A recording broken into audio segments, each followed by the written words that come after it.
Just remember, keep the papers down, okay? Okay. Anytime you're ready. On June 11th, 2002, I participated in a rally in Washington, D.C. to advocate for the establishment of an independent commission. It was clear in reading the newspapers that systemic government failures contributed to the success of the terrorists in attacking our country. At the time, I knew little about politics or intelligence reform, and I avoided speaking publicly. I naively believed that we would hold the rally and the 9/11 Commission would be established.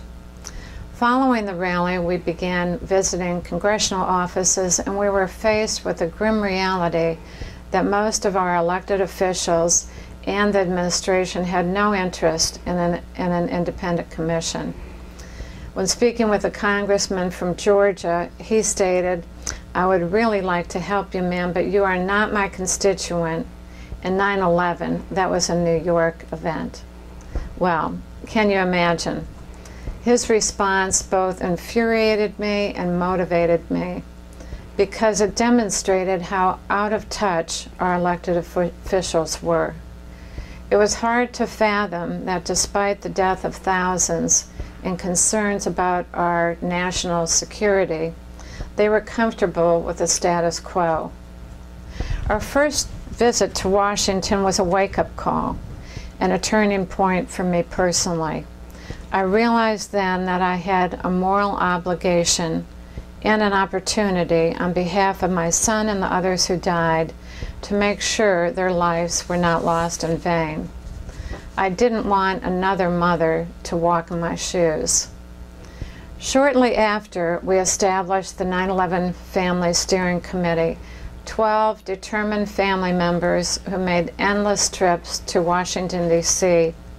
We held rallies and candlelight vigils, made phone calls, faxed letters, visited all of the 100 senators and 435 representatives, and had ongoing negotiations with the White House.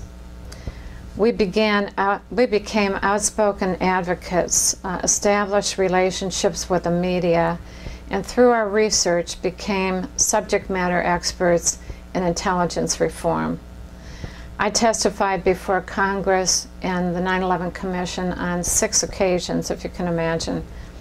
My husband was supportive in our efforts, but skeptical, and he fondly referred to us as the suffragettes.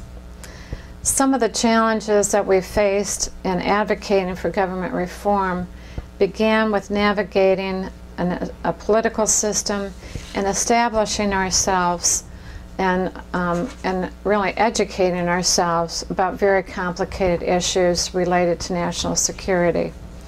In order to succeed, we had to remain bipartisan and steer clear of special interest groups and conspiracy theorists. We also built strong alliances with senators and representatives who supported our efforts. And the 9/11 Commission was established. We aligned with Governor Kane and Lee Hamilton to ensure that the investigation led to sweeping intelligence reforms.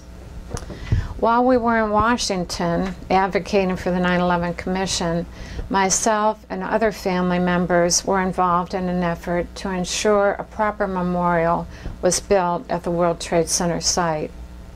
Along with other family members, I served on the Lower Manhattan Development Corporation Family Advisory Committee. Independently, we established the Coalition of 9/11 Family Members to build consensus among the 9/11 family members who were working on that effort on the memorial. First and foremost, we believed that the World Trade Center site, where 2,753 innocent citizens were murdered, was sacred ground. Still today, as I mentioned before, over 1,100 families have never received remains of their loved one. So for many families, this is their gravesite. Advocating for an appropriate memorial was a long and arduous process. The World Trade Center site was in the middle of some of the most expensive real estate in New York City.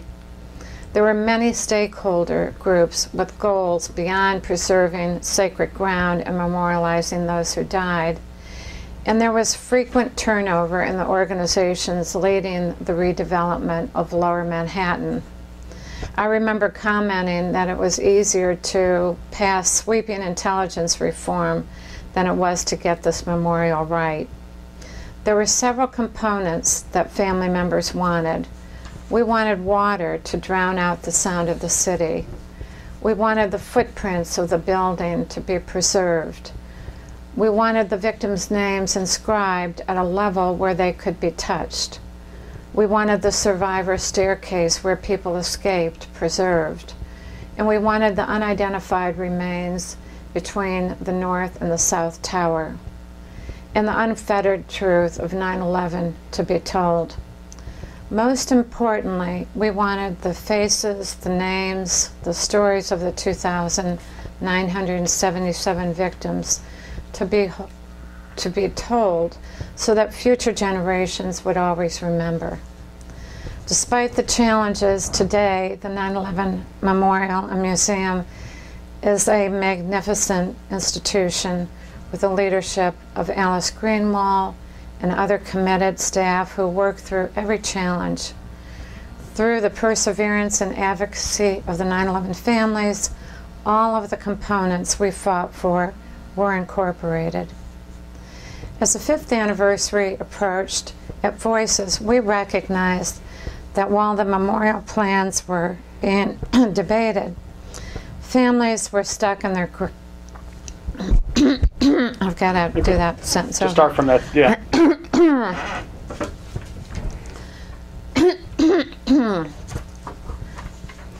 As the 5th anniversary approached, at Voices, we recognized while the memorial plans were being debated, families were stuck in their grief and wanted to memorialize their loved ones.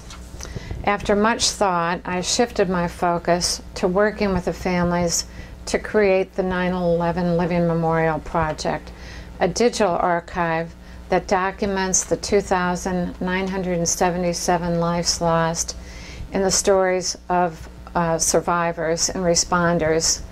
Today, the Living Memorial contains over 87,000 photographs that were contributed by those families. Before the beginning of the project, our congressman arranged a meeting with Dr. Billington, who is the 13th Librarian of Congress, to help advise us on the protocols for creating a digital archive.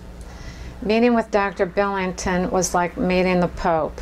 After several briefings by his staff, we finally met in his office. When we explained our vision, Dr. Billington put his hands to his head and said, "You probably don't realize that you're cutting edge. There are no standards for what you want to do. And can you imagine if someone like you had collected the stories after the Civil War, what the collection that we would have today?" At the time, I didn't realize that we were pioneers, but reflecting back, I recognize now that we were. But that monumental task really didn't stop us. Our staff traveled to hundreds of communities with computers and scanners in hand and worked with the families through the therapeutic process of documenting the lives that were lost. With every photograph, there was a story. And copies of the collection I mentioned, we have over 87,000 photographs today. The digital archive is on our website, but we've also shared a collection of those photographs with the 9/11 Memorial, so it's a really important part of the In Memoriam exhibit at the museum. And for the 20th anniversary, we're actually going to be launching a project to document the 4,700 responders and survivors that have died, sadly, since 9/11. I have to say, for myself and the staff, working on the Living Memorial was an honor and privilege to work with those families and to bear witness to their stories that they told about their loved ones. We met the needs of the families to commemorate their loved ones while also ensuring that the legacy of those that have died will live on for future generations. On September 11th, I could never have envisioned the journey that lie ahead. Advocacy work is tiring, both emotionally and physically. There are many personal trade-offs. Let me do that over. Okay. Okay, and I'm almost finished. You're good. Okay. Go for it. On September 11th, I could never have envisioned the journey that lie ahead. Advocacy work, as those of you in the audience know, is tiring both emotionally and physically. And there are many personal trade-offs I had to make. Being away from my family at a time we were grieving, becoming a public figure and risking the scrutiny of family, friends, and others who may have different beliefs, balancing the diplomacy and speaking out on issues that may be controversial, among others. Yet my advocacy work has been a catalyst for personal and professional growth and has made me a stronger and more resilient person. I've had an opportunity to work alongside and collaborate with incredible individuals from all walks of life who have dedicated their careers to many of those causes. The loss of my son on 9/11 will always be a hole in my heart, but it is because of Brad and the others who died that I have an opportunity and responsibility to create change. From 9/11 to today, Voices Center for Resilience has provided support services and access to resources and mental health care for thousands of 9/11 victims' families, responders, survivors, and now the families of those who have died since 9/11 because of their exposure to toxins. Voices is equally committed to helping communities impacted by other tragedies. And through our public-private partners, we're working on research, we're providing best practices, and conducting training. And most importantly, sharing our expertise with communities who are recovering from and responding to other tragedies.